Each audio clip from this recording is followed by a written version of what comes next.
Welcome to the Autobind Service Video Learning Series.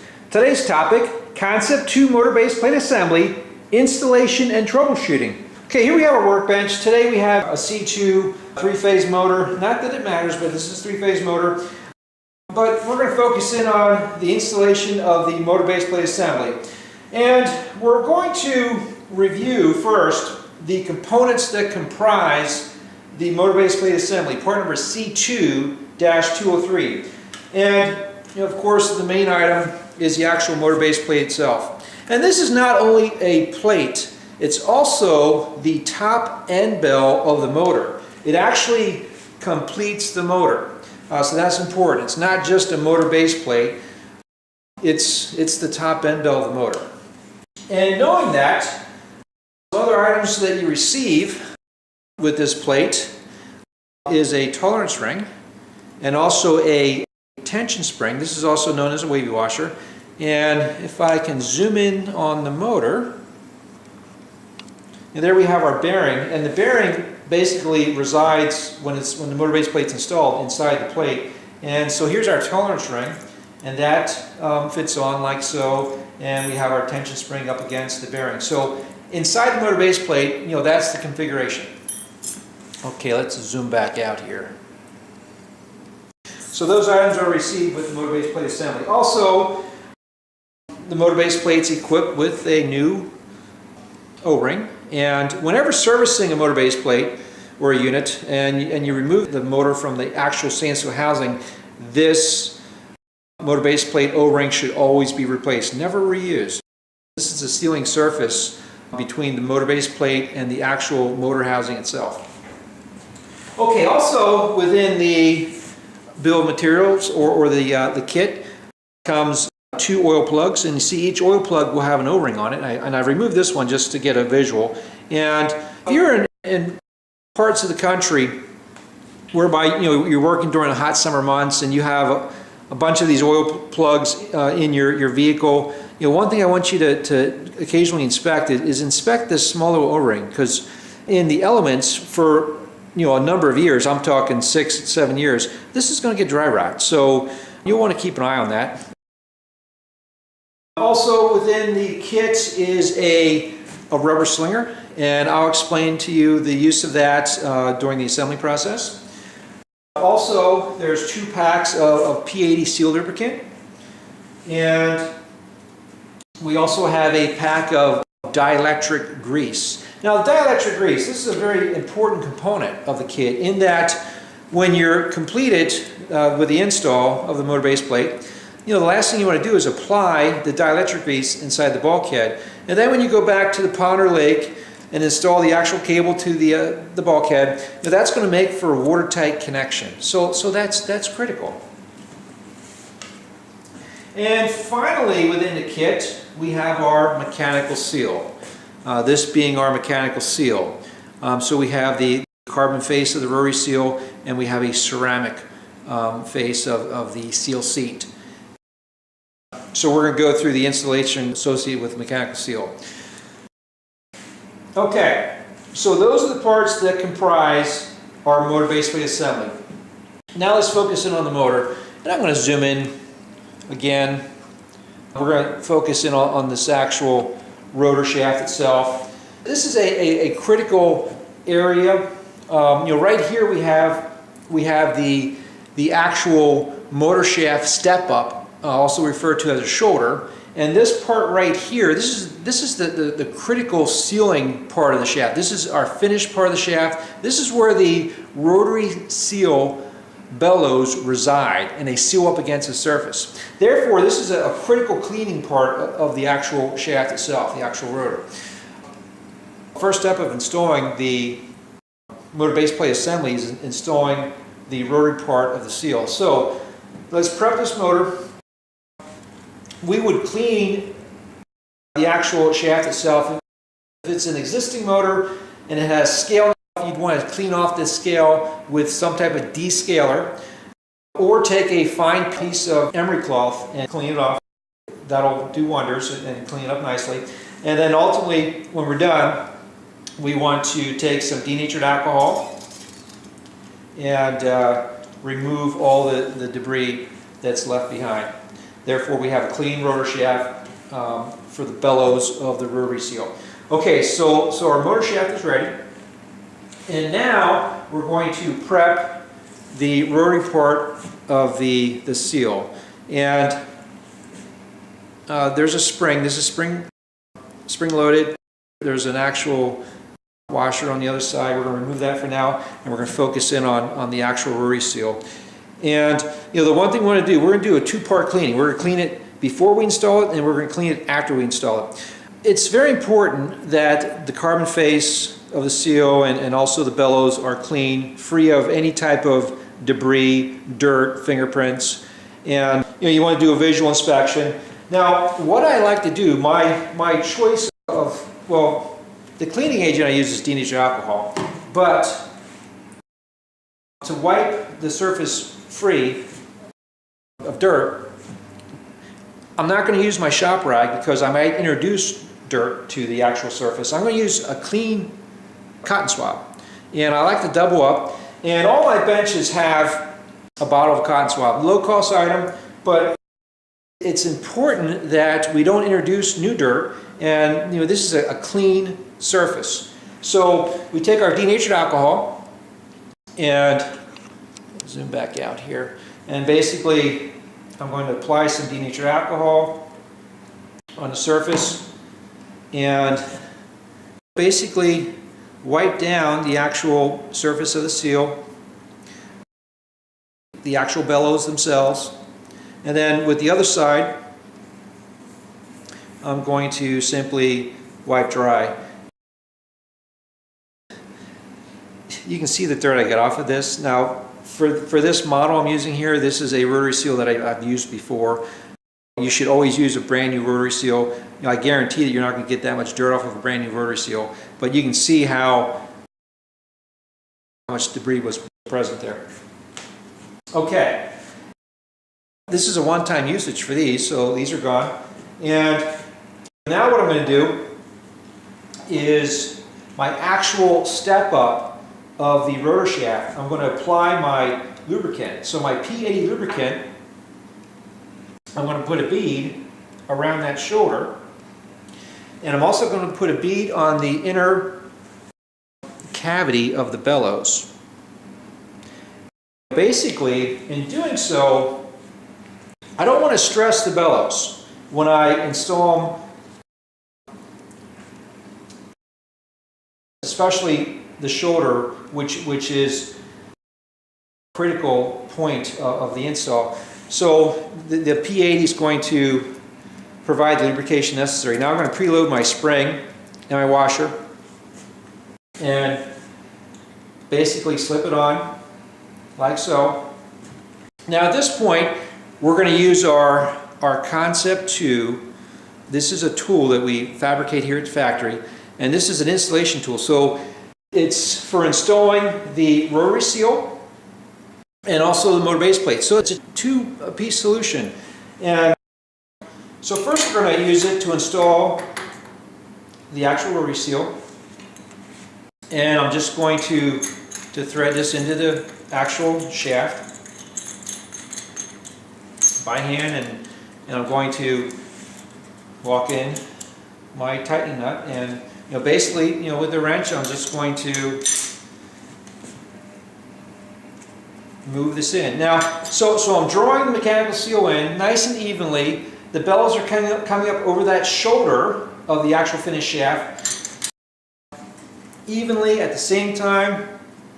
And let's zoom in again here, because I'm going to show you what I'm going to do is take this right up to the bearing.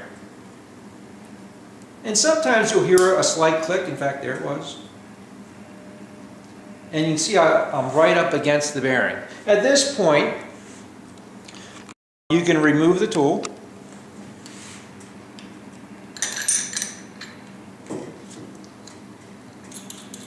Because basically we're done with step one of the tool.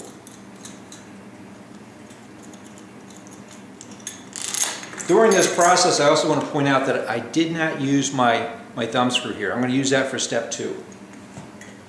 Okay, now we have some lubricant, some P80 lubricant on the actual shaft. Basically, we're going to clean that up. And we're also going to take 2 new Q-tips, some more denatured alcohol, and brand new cleaning surfaces, wiping that free of debris, drying it with the opposite side. Therefore, any contamination, any fingerprints, it's off of there, it's clean.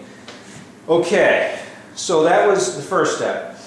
Now, the second step is we have to physically install our seal seat into the counterboard of the motor base plate. But let's talk about this ceramic seal seat. And this is the usable side, which has your clean surface. But if you flip it around, the non-usable side has a groove right in the center, total circumference, and that's your non-usable side. So that's the side that we install inside the actual counterboard of the motor base plate. Also want to point out we have this O-ring, and this is the sealing property. It seals the inner counterbore of the plate, keeping water from going around the outside. So those are critical points, and again, we're going to practice our same cleaning. Again, 2 Q-tips, denatured alcohol. We're going to clean the surface and also dry it. And we can actually go around and we can clean off the O-ring and dry it. So that is prepped and ready to go. And then we're going to take our motor base plate and we're going to clean out the inside counterboard, again using Q-tips. So where the actual seal seat resides, our counterboard's cleaned out. The next step is to take our seal seat and we're going to apply some of our P80 lubricant around that O-ring. Now it just takes a light film, and if you get too much on there, you can just wipe it off. But just a light sheen on the O-ring, and then we take it and we physically set it down into the counterbore of the motor base plate, and then we take our Otterbein seal seat insertion tool and we insert it, press fit it into the actual counterboard. And once it's press fit, we can turn it and we can just confirm that it's stable and installed correctly. Now at that point we want to go back to our cleaning, and again using our denatured alcohol, 2 Q-tips. Once again, I will clean the surface of the seal seat. Okay. Now, there's one more thing we need to do before we install. Well, there's actually 2 more things we need to do before we install this motor base plate. We need to install the tension spring, also known as wavy washer, inside the counterbore. Now right now, I talked about the tolerance ring in the beginning. Well, the tolerance ring is actually already in the counterbore. It comes pre-fitted. You can order replacements and they just pop out and you pop the new one in. But the actual spring, if we set it in the motor base plate and you turn the motor base plate, it'll fall out. So there is a trick to keeping this in place, because during the assembly process, if it's not in place and it very quietly drops down and there might be people talking in the background, music in the background, and you don't hear it, when this motor base plate is installed, if this is not seated properly, it's going to create a bind within the assembly. The shaft is going to be hard to turn, and if you actually turn it on and bump it with that bind in place, it's going to actually create friction and you're going to see smoke coming from that area. So the trick is to take marine grade grease, and you know, this washer, it's wavy, so I'm going to put the grease on the 3 high spots of the washer. So, you know, there you go. And in doing so, I'm going to take this and now put it back down into the cavity, and there's a little shelf in there for it.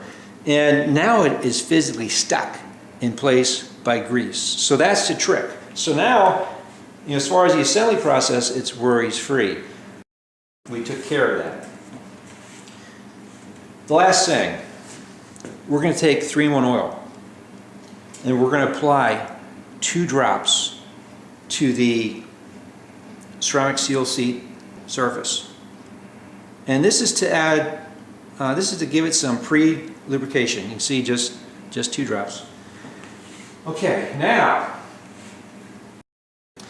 what we have to do, you know, the motor is on our stand, and I always want to position the motor so that the top of the motor is at 12 o'clock. And basically, that's where your rubber grommet is, and that's where the bulkhead wires are pulled through, and also the bundle lead wires coming out of the back end of the motor, they exit the motor from that position too. So that's our 12 o'clock position. Ultimately, the bulkhead will be lined up at 12 o'clock. Now,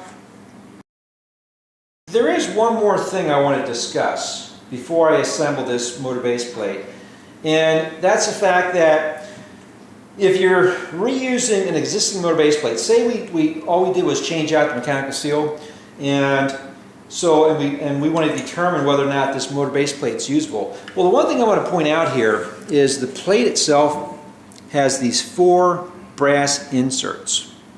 And that's physically holding the weight of the motor. You know, this motor is sitting in a motor housing, but it's actually hanging by the motor base plate. So the motor housing, the bottom of the motor is not flat up against it, there's a gap there. So this plate is holding the weight of the motor. So what you need to do, if you're going to reuse a motor base plate, you got to replace the O-ring, number 1. But number 2, take one of your through bolts from the motor and thread it into each insert one at a time. So thread it in there, you know, a couple turns, and then see if you can, you know, rock it back and forth. Rock the through bolt and see if the actual insert is intact. Now, if you have an insert that's failing, you'll know it because you'll see it wobble. That's a sign that the motor base plate needs to be replaced. So that's a check you should always perform if you're going to reuse a motor base plate. Also, a rule of thumb, if you're replacing a motor, the motor base plate is a top end bell of that motor. So you put a new motor in the unit, you should always give it a fresh new motor base plate. Okay, now we're going to install this. The first thing I do is I take my bulkhead wires, put them up through the ground. Normally last I'll put through my ground wire because it has ground clip and there's not a lot of room there, and you can sneak that in nicely. Okay, and as I install this plate, I'm going to pull the slack through this grommet. And I'm going to install the plate slowly. I'm going to try not to scratch the ceramic up against the actual rotor shaft itself.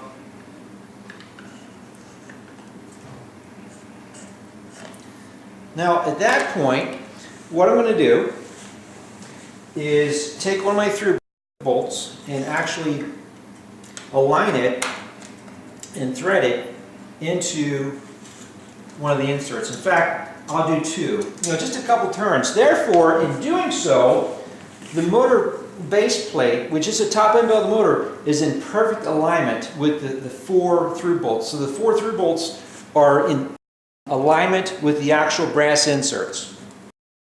Okay, now at this point, step number 2 with the tool. So I'm going to install the tool. And first what I'm going to do is the flat spot, you know, there's 2 flat spots on the actual rotor. I'm going to put a flat spot at 12 o'clock because now what I'm going to do is tighten down this thumb screw in that flat spot.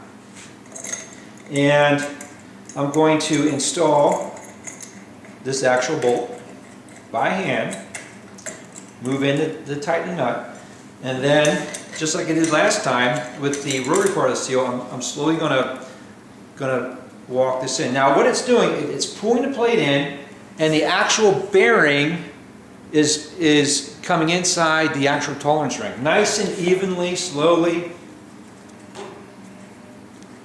And once you get tension, right here I have tension, so I know that that's as far as I'm going to go with that tool. But now at this step, the next process, we would physically turn the motor, and at this point we can start to tighten our actual motor through bolts.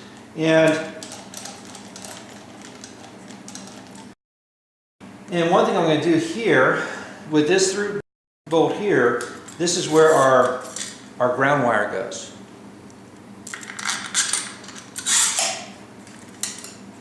And the Otterbein way always calls out to put the ground wire here, and then the ground clip is directly below it. And if we all do it that way, therefore, looking for signs of clues, who serviced the unit last? Was it a true Otterbein certified technician who does things the Otterbein way, or was it someone else? So you can look for signs and stuff and determine who was in there last. Now, as I tighten these through bolts, I'm using a cross pattern, and of course this one here has our ground strap on, our ground clip. And one thing I want to point out with the ground clip, you have to keep them in straight line with the actual circumference of the bulkhead. And what I like to do, let's zoom in on this just a little. You see this line here that's on the bottom end bell? Well, I'll use that as a scribe line and keep my actual clip lined up with that, because if you cock this to one side, sometimes what can happen is when you go to seat it down into the can and you draw it in with vacuum, it's not going to draw in all the way. It's because the clip is binding against the side of the can. So you got to keep these straight. So use this as your scribe, keep it nice and straight.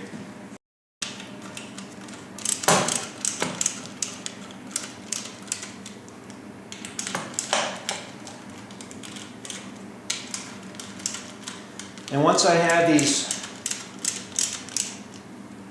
somewhat tight, the last step I'll do is torque all 4 bolts.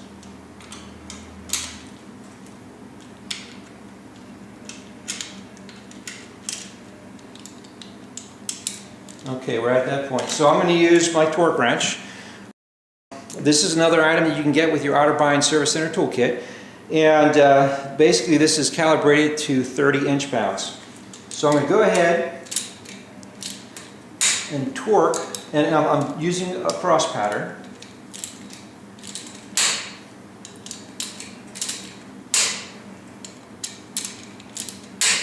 Okay, so now we have proper torque. The next thing we would do is, based upon, the voltage, horsepower, phase of the motor, you would wire the bulkhead wires to the lead wires, and basically at that point that would complete the motor. But now getting back to the top end, let's remove this tool, and I want to talk some more about this because there's still one item we need to install.